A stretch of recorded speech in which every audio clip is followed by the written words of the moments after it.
1980-90 దశకంలో మెగాస్టార్ చిరంజీవి అంటే యూత్ ఉర్రూతులుగిపోయేవారు. ఈ 2 దశాబ్దాల్లో నాటితరం హీరోల్లో చిరు నెంబర్ 1 స్థానాన్ని తిరుగులేకుండా ఏలారు. 2009లో పొలిటికల్ ఎంట్రీ ఇచ్చిన చిరు 10 ఏళ్ల పాటు హీరోగా వెండితెరకు దూరంగా ఉన్నాడు.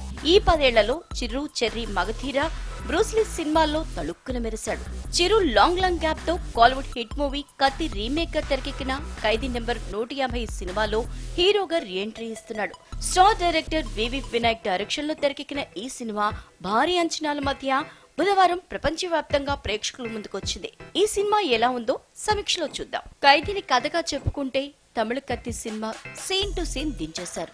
రాయలసీమలోని అనంతపురం జిల్లాలో నీరూరు అనే ఊర్లో ఖైదీ సినిమా స్టార్ట్ అవుతుంది. ఆ గ్రామంలో రైతులు వ్యవసాయాన్ని నమ్ముకుని జీవిస్తుంటారు. ఆ గ్రామంలో భూములు స్వాధీనం చేసుకోవాలని ట్రై చేస్తున్న కార్పొరేట్ శక్తులకు అగర్వాల్ నాయకత్వం వహిస్తుంటాడు. రైతుల్ని చంపేసి వారి శవాల నుంచి వేలిముద్రలు తీసుకుని వారి సాగు భూములు వారికి తెలియకుండానే స్వాధీనం చేసుకుంటాడు. దీంతో ఒకేసారి 6 రైతులు గ్రామం కోసం లైవ్ వీడియో తీయించుకుని ఆత్మహత్య చేసుకుంటారు.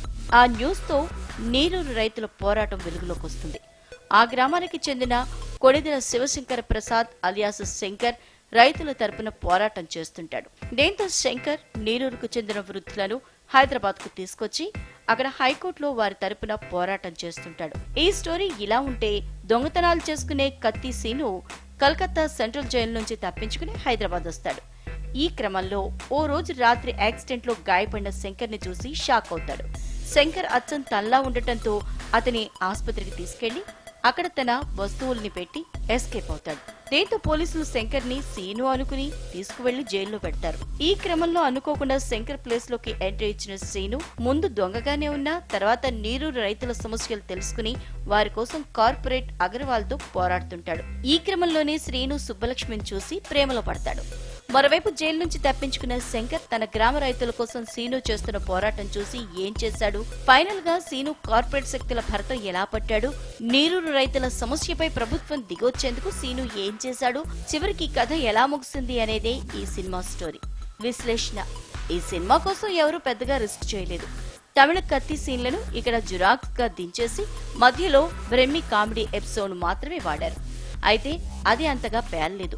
ఓ రకంగా బ్రహ్మి కామెడీ సీన్లు సినిమా ఫ్లో స్పీడ్ ని తగ్గించాయి. ఫస్ట్ హాఫ్ లో చిరు, అలీ, బ్రహ్మానందం మధ్య జరిగే సీన్లతో పాటు కాజల్, చిరు సీన్లతోనే ఎక్కువగా సినిమా నడుస్తుంది. ఇంటర్వెల్ బ్యాంక్ కు ఊపందుకున్న సినిమాల్లో మెయిన్ స్టోరీ మొత్తం సెకండ్ హాఫ్ లోనే ఉంటుంది. సెకండ్ హాఫ్ లో నీరూరు రైతుల సమస్యల కోసం చిరు వృద్ధులతో కలిసి హైదరాబాద్ నగరానికి వాటర్ సప్లై చేసే పైపుల్లో కూర్చుని నీరు వెళ్లకుండా అడ్డుకుంటూ సమస్యను అందరికీ తెలిసేలా చేస్తాడు.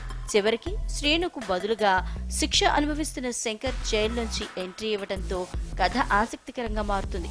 ఇక లెట్స్ డు కుమ్ముడు సాంగ్ లో చెరీ స్టెప్ లు మెగా ఫ్యాన్స్ కు సర్ప్రైజ్ గిఫ్ట్. వినాయక్ సినిమా అంతా ఫ్లాట్ నరేషన్ తోనే నడిపించాడు.